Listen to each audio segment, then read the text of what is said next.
big client for about 3 years, Safeway UK,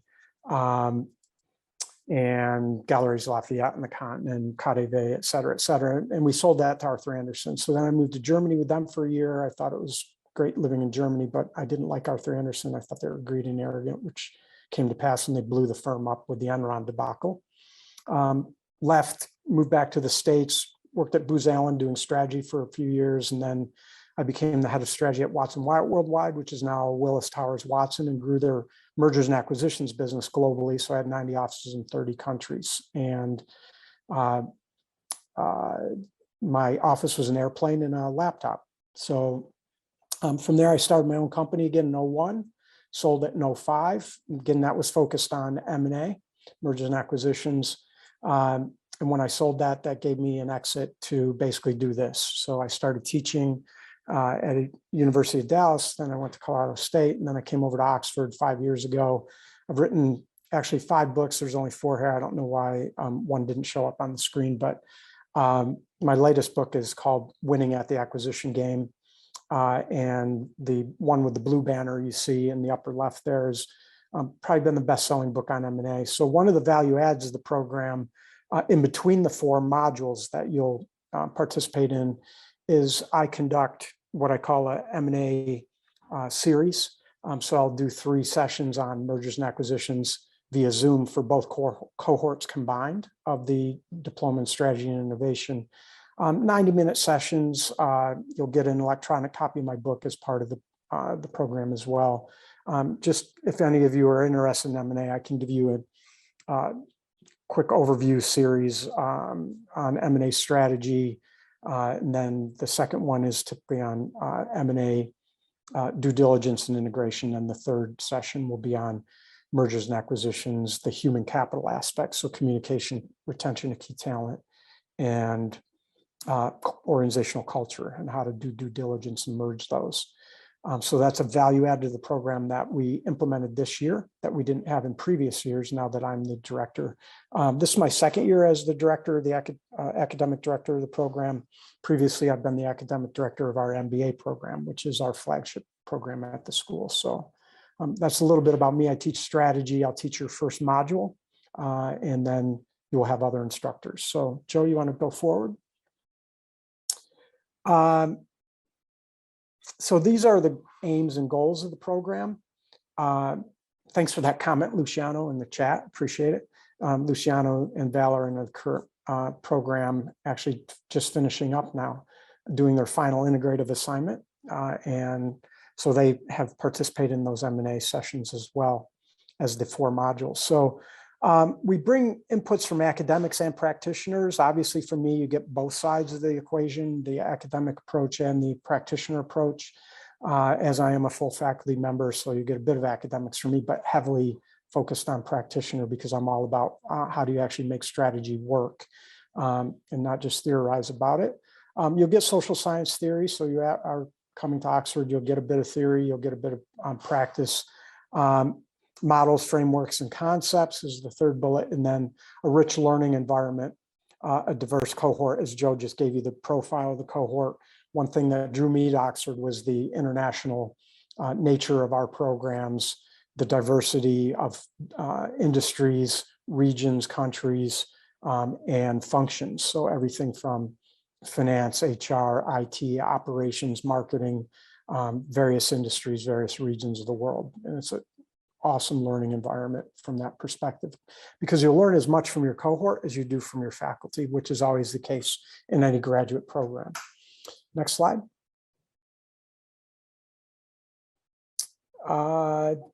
These are the modules, your first modules on strategy, as I mentioned, and I will teach that. It'll be, if those of you have a business degree and taken strategy courses, some of it may be familiar with to you, but the feedback is that it provides a lot of tools and templates that you may have seen or may not have seen, but really puts them into context about how to use them, how to apply them, when to apply them across industries, whether it's for-profit, not-for-profit, government, NGO, all kinds of different environments. And then module 2 is innovation strategy that's taught by a couple of our faculty member and some other guest speakers as well.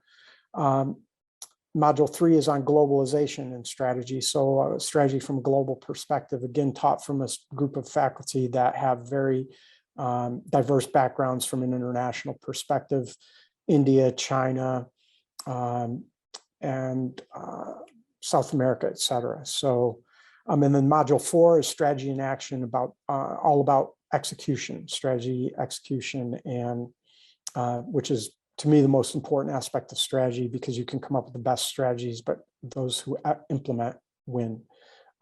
Those who implement will well. Joe, and as part of those, you'll get content both from a delivery perspective, a bit of lecture, a lot of discussion, cases, discussion amongst the cohort. As I mentioned, you learn from each other as well as from the faculty. So we don't just do a straight lecture format where you would get bored just hearing a lecture all day and then fall asleep. So we don't do that. There is a bit of lecture, some slides. There's a lot of tools and frameworks for application, as I mentioned. There's discussion, case exercises, so either case snippets or full cases, and then you'll be assessed in each of the modules. So it is a full degree that we offer. An actual academic degree. If it was a typical executive program, it would not be assessed. So many schools offer executive programs that are not assessed. So you actually, your assessment does go through the Oxford assessment team, and which is a separate component of Oxford through the exams team. So you will have an assessment at the end of each one that is an academically assessed and marked assignment that you will do for each of the sessions. Modules 1, 2, and 3 are more of what's called a take-home exam, and applying the concepts, tools, theory from each of the modules at the end of each module. And then module 4 is a summation type assessment, what's called a final integrative assignment, which integrates the knowledge from each of the 4 modules, including module 4. All right. Some COVID guidance. COVID and all the restrictions, especially in the UK, which obviously impacts Oxford and what we can do in person, what we can't do or have not been able to do in the past. Currently, we are delivering in-person courses, at least for the moment. As many of you might have seen in the news, whether it's BBC, Financial Times, or other news, Boris and team make their decision at the government level. There's what's called Silver Group, a committee at the university level that determines the university approach based on the government guidelines and or edicts coming from the government team. And then there is a group at the business school level that interprets the university guidance and or edicts that needs to be implemented. So sometimes we are have been prohibited from holding face-to-face courses. Right now we are not. The travel restrictions that Boris and team have put in place over the last couple of years have at various times impacted whether people can even fly into the UK. Patience on the part of us all, including administrators, faculty, and students, has been kind of the word of the last 2 years, in flexibility, because sometimes these are dropped on us at the last minute. Other times we get a bit of fair warning and we'll see what happens. So that's really what we can say. We try to keep everybody as safe as possible. Face coverings are strongly recommended. They're not required at this point. They may be required, at least as of the last I knew, as of this morning. Again, international travel and then lateral flow testing is available to everyone for free. Hybrid delivery. So those of you that can make it will be in the room as long as we can deliver face-to-face. And at the same time, those of you who cannot make it into the UK for whatever reasons, we will simultaneously broadcast on Zoom. So it's called a hybrid delivery. And we try to involve the Zoomies as much as we involve the roomies in the discussions, breakout working groups, et cetera, throughout the week. Those who can attend get to participate, obviously, in the in-person social events. Every module we do have, again, is COVID permitting, the college dinners on a Thursday evening, and other social events throughout the week, for you to get to know your cohort more than just the academic lecture theater setting. So sessions are broadly scheduled 11 a.m. to 6 p.m. UK, to try to take into account different time zones around the world. And we realize it's super early for some, super late for others, but that's just the nature of, again, the COVID restrictions. We do Tuesdays through Saturdays now rather than Wednesday through Saturday to try to make a more abbreviated delivery. And that's something that's been helpful. Again, safety measures in place, free COVID testing, and then the open book examinations rather than going to our exam schools, which is a physical location in Oxford where you sit with a pen and paper and write out an exam over a 2-hour timed period. We are doing open book online exams that we give you, I think, about a week to do those exams for each of the modules. Joe, let's go ahead. Program services, I'll turn it back over to Joe. Yeah, brilliant. Thanks, Tim.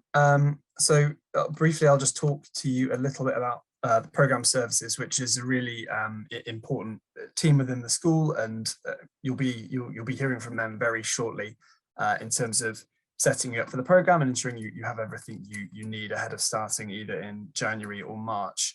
The screen that you can see here, the shot is really just an example of Canvas, which is the VLA, or the virtual learning environment. So the first bit of kind of education tech lingo you'll get there, to which you'll have access shortly. This is where we host everything from reading materials to recordings to program information, slides from the lectures that you have, assessment details, announcements. So it's generally just your hub for everything you'll need for the program, and you should have access to that fairly soon. It has both general information about the program for you to refer back to, but also specific details around each module, and you should have access to information about each module. It's typically about 6 weeks before each module starts, so you should expect to hear from the program services team around that time.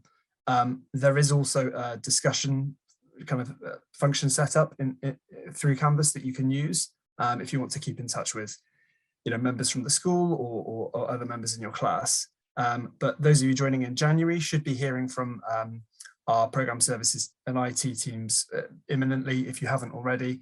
And those of you starting in March, you will hear from them at some point in the new year. Joe, Bob asked a question about they've started getting IT related emails, setting up their workspaces. How long will Canvas, the access last?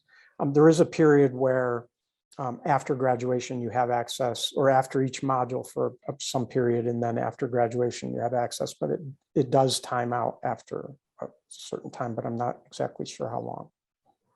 Yeah, so you should have access to Canvas for the duration that you're a student at the school. And I think you should also have access to, the slides and the various materials for that time as well. The only issue may be for some of the, say, if you're towards module 4, for some of the earlier modules that you would have already been through, some of the licenses for, say, case studies or articles may have expired at that point. But otherwise, you have access to Canvas and the majority of the material on there throughout your time as a student. So what a lot of people will do, is Bob was asking in his question, is download material onto their own PC exactly, yeah, for your own use in perpetuity. Exactly. Perfect. So now we've come to the section where we're going to go into breakout rooms. So I've pre-assigned everybody a room. Hopefully the technology won't let me down, and that you'll be assigned to a room with people that you're in the same cohort as. So there should be about, I think it's 4 or 5 of you in most rooms. So you'll have a chance to chat with people and get to know each other. But I just thought, here are some pointers for you to go through. Find out what industry you're working in, organization, function, why you're coming to study. And then we'd like to hear an interesting fact, and we will call out on it. I know Tim likes to cold call people sometimes, and he's not shy to try and get an interesting fact out of you. So we'll ask people to come back and feedback with that.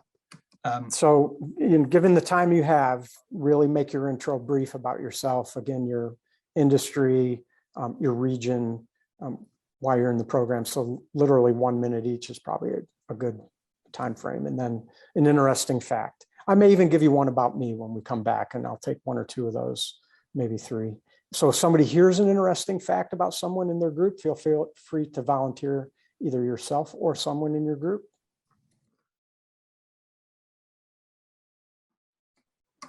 All right. So welcome back, everyone. Well, they're all jumping back in now. All right, looks like everyone's back. Okay, welcome back, everyone. So what I'd like to do is, before we meet our panelists, is take a little feedback from the breakout groups, very little, just on an interesting fact. If anyone heard an interesting fact, go ahead and, or about one of your group members, or if you want to share one about yourself, just a quick 10-15 second interesting fact about yourself that may have come up. Anyone raise their hand, electronic hand, or type into the chat. Stephen, thanks for breaking the ice. Appreciate it. Go ahead.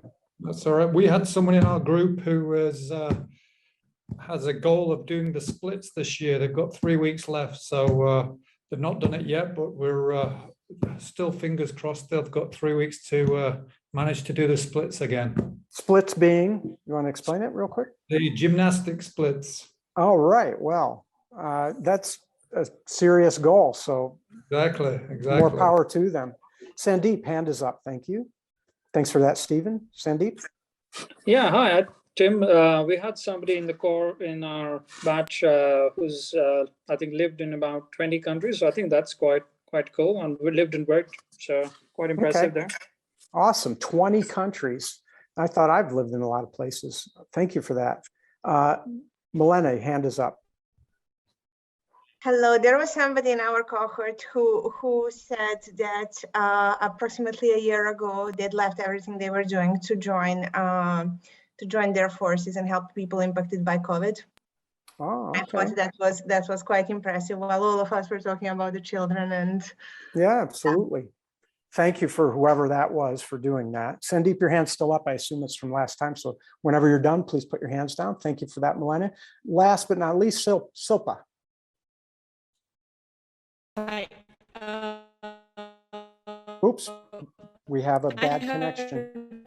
From one of our teammates, like a good one. Business is. Silpa, I'm going to have to cut you off because we have a bad connection. You're not. Me now? Yeah, much better. Go ahead. Is that any better? Yeah, much better. Go ahead. Tim, is it any better? Yes, it's much better. Yep. Silpa? Okay. Silpa, it looks like we have a technical problem with your connection, which is, it happens sometimes. So thanks to all of you, including Silpa, who gave it a good try, but looks like I need to get an urgent call to attend. Nope, Silpa, I'm going to have to ask you we're going to have to move on. Hear me? Nope. Joe, please send Silpa a message, let her know that we can't. Yeah, I'll try to mute her now. We're going to move on. Okay. Thank you for letting us know, Marta.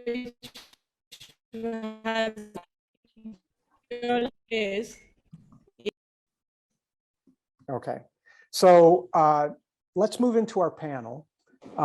We have Susan, Nada, Luciano, and Val.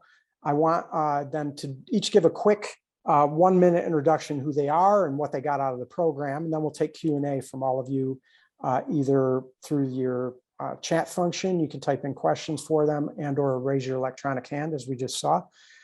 So why don't we start with Susan real quick. Who are you? What have you done with the program since? Hi, everybody. I am Susan Robson, and I work in the energy industry for National Grid in the UK. I nearly graduated on Saturday. Well, I did graduate on Friday, but that's a whole COVID story right there. I have used the program both in my work and in my voluntary role on a board for a charity like in earnest. So although I was doing strategy consulting before, I think the program's really given me that structure and the vocabulary needed to do it in a much more formal and structured way. So I've used it in both of my kind of working lives, if you like, and in terms of how I found the course, it was excellent, even though it was interrupted by COVID. And I think, to Tim's point, it is largely about the people, whether that's the lecturers, the professors, the cohort, the support staff. Everyone's been fantastic. So despite the disruption, it's been amazing.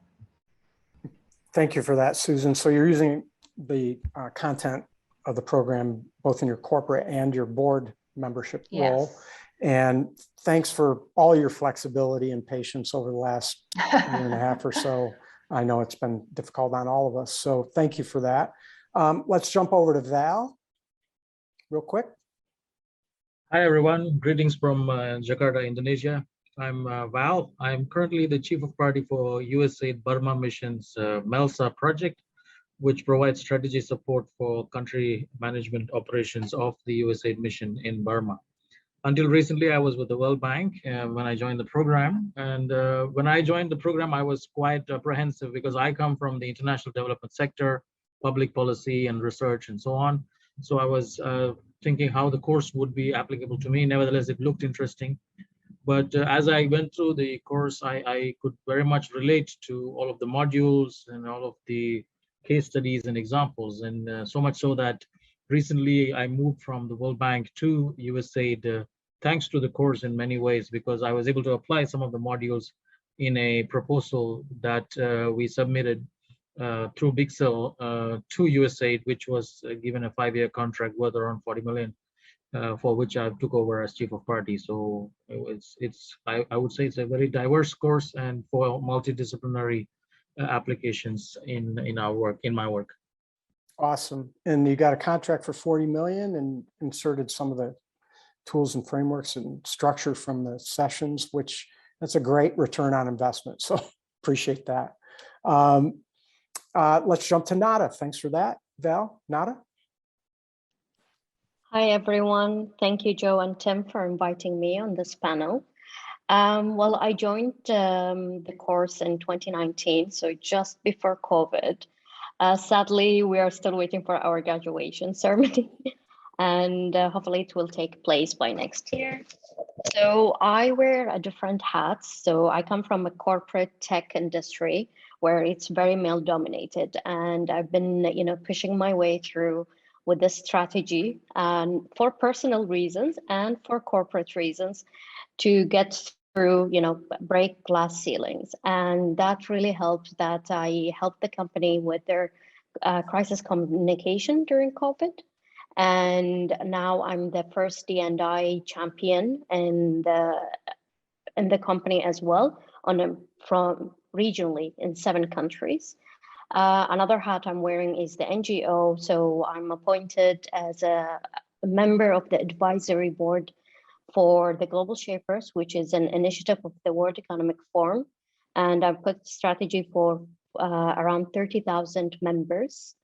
Another board member, I'm on Asaka and also pushing the marketing strategy and getting more women into STEM. The last hat that I wear is the entrepreneurship, which during COVID, we noticed our pet supply in the region is always imported, and we don't have anything from local businesses in Bahrain or Saudi or Emirates. So once we started this business, this startup, we actually got awarded as an emerging business, and hopefully we'll launch bigger by early next year. Great. So you're using all kinds of content in all your kinds of various roles. frameworks. Yes. And breaking glass ceilings is one of the things we're all about at Oxford, as well as breaking all kinds of ceilings and floors and windows. A lot of people will ask just a little bit about how the program works. We want a rubric for taking our assessments and our exams. And we don't do rubrics. We give you content of the course in each module. We give you an assignment.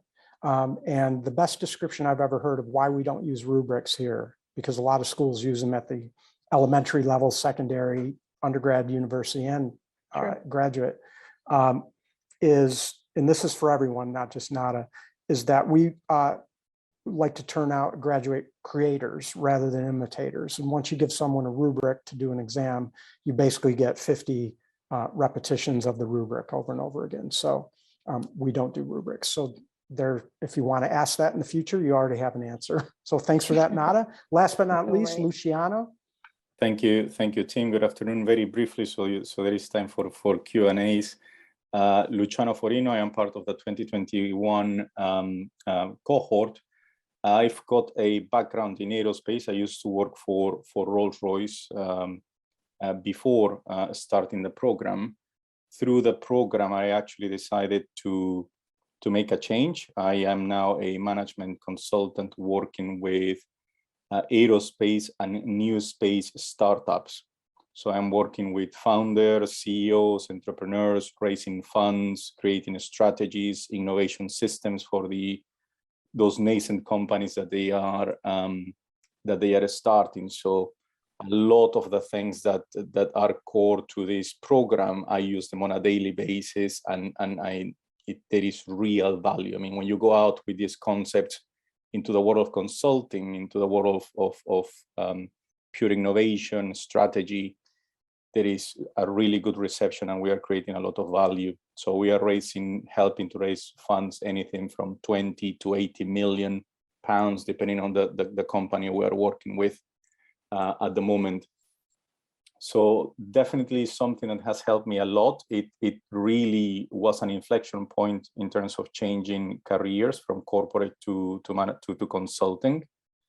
But I think the most fundamental shift or value that I am getting out of the program, because I haven't finished it yet, it's really a change of mindset. It's a healthy skepticism, a broadening of how you approach a situation and a problem. So if you put the time, you will get from the program a very different way of thinking about your profession, about your life, about your network, about how you add value and make a difference around you. Great. Thanks for that, Luciano. So obviously raising funds for startups, a lot of it's selling the strategy, future growth strategy of that company that you're selling to potential investors. So excellent. All right, we have some time, a bit of time for Q&A. So again, go ahead and type your questions into chat or raise your electronic hand. Val pointed out that Luciano and he were both class reps for the cohort.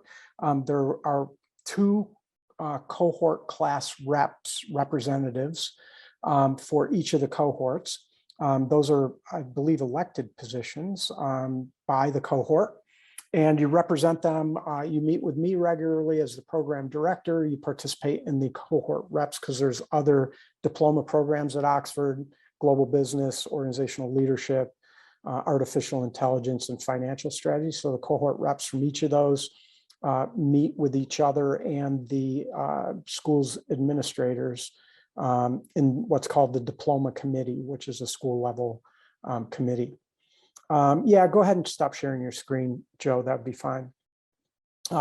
Any questions? Again, raise your electronic hand for the group, for myself, for Joe, or type them into chat. Other than Joe asked if he should stop sharing his screen, that was typed in directly to me. No other questions, really? Don't be shy, come on. Yeah, they answered all the questions. One of the things we look for when we let people into the program is curiosity, because it's not about having the right answer. Everybody's like, oh, I got to know the right answer. Not really, you just need to know how to ask a lot of questions. All right, Ava, and then Babur, thank you for that, breaking the ice. Ava? Hello, thank you for joining us, Nada, and everyone else. I was hoping to hear a little bit more about the sort of work-life balance that you experienced whilst you were sort of completing the degree, or if you've completed it. already. It'd be sort of helpful to understand, how many hours you sort of spent a week on top of your day job, if you found it was sort of busy all year round, or if you found that was particularly during the exam season, or maybe just that sort of last final module that you found that was quite busy. Yeah, that's a good question. The answer is no sleep, but who's got an answer? Susan, looks like yeah, I can go first. So I think it's a really important question to ask, because I would say when the lead up to the module and the module itself is intense, I think is the best word to describe it. Just even getting through the readings is ridiculous, because everyone's got jobs, right? And everyone's got families. I'm lucky in that my kids are older, so I don't really know where they are half the time. If you've got little kids, I don't know how you're doing it. But I think you just have to pace yourself. I think, again, a lot of times there was sharing of notes and offline discussions with the cohort. So I think people have always got your back. So it's definitely, someone in our WhatsApp chat said, it's a joint effort to graduate, and I would really second that. But it's intense. Prepare to give up reading fictional novels and watching TV during the modules is what I would say. Okay, great. I want to jump into some other questions. I have an advice for Eva. Real quick, Nada. Yes, I want to make sure we get to all the books, try to get it on audio and listen to it in the car or anywhere, any household you're doing the laundry, just listen to the audiobooks. That's not a bad suggestion. There's a hack. There's a good hack for you. Yeah. There is a dress code for exams. If we have in-person exams, it's called SUBFUSC, SUBFUSC. You can Google it and you will see what the Oxford SUBFUSC dress is. If you want to wear them at home while you do your at-home exam, that's up to you. You will be provided those. And it's a traditional ancient Oxford exam dress. You wear those during graduation as well. And you can, again, Google SUBFUSC, F-U-S-C. For the exams. Would you start thinking about your assignment earlier when you've completed the modules? Zena asks, and we'll get to Barbara with his hand up. Val, Luciano, you guys haven't answered a question yet. Would you start thinking about your assignment earlier when you've completed the modules and have more information? Sorry, go ahead, Val. You've got your hand raised. No, go ahead, Luciano. You had it first. Don't waste time going back and forth. You guys jump in. So. Are you referring to the final assignment or to any probably any of them? Yeah. Okay. I mean, usually you will have a number of weeks before the module finishes and when the exam is released. So you really want to make the most of that time to brush up on and consolidate your knowledge. From when the exam question is released and your answer needs to be submitted, you've got 1 week, right, to write your response. So what we used to do, for example, in our cohort, during that time between the module finish and the release of the question, we will get together in Zoom classes or in person and study together and try to really sharpen up on our knowledge. Once the question was released, you are not allowed to meet anymore with anybody. You are on your own, and it's about just developing that question. So there is time to prepare, but you need to use it. This is an Oxford degree, right? It's not an easy ride. You really need to prepare in advance and be constant. That's really good advice. You do have time between the module and when the exam question is released. Those are for the first 3 modules. Then you have a week to do the question. It's an individual assignment, so you can prepare with each other before the question is released. Once the question is released, you're supposed to do it individually, and we do the honor system. So you're not supposed to coach each other. How did you answer it? How are you answering it? That kind of thing. There is an exam with questions asked by Hassan for each of the first 3 modules. Then there's a final integrative assignment after the 4th module. That's a research assignment for each person. Again, it's an individual assignment. Barbara, you've had your hand up for a while. Yes, thanks, Tim, and hi to everyone. Thanks for this opportunity and sharing your insights with us. My question relates to networking, both within your cohort and outside with other students of other diploma programs. What was your experience and in terms of collaborating and sharing ideas, or maybe you had some joint projects? I would appreciate to hearing about this more. Thanks. Val, we haven't heard from you. You Yeah, want to I answer can that? I can go for that. I think networking was a great asset, even though we couldn't really meet except for a few of us. The rest of us, we nearly all of the modules we did entirely remotely, and that's why I said we were wearing shorts for exams. So networking was and the university provided us great opportunities to network, not just within our cohort, but also with other departments or other streams. So we can talk, and there was a networking event specifically on mingling with other industries. So those are useful. And then there are other online platforms that you can join.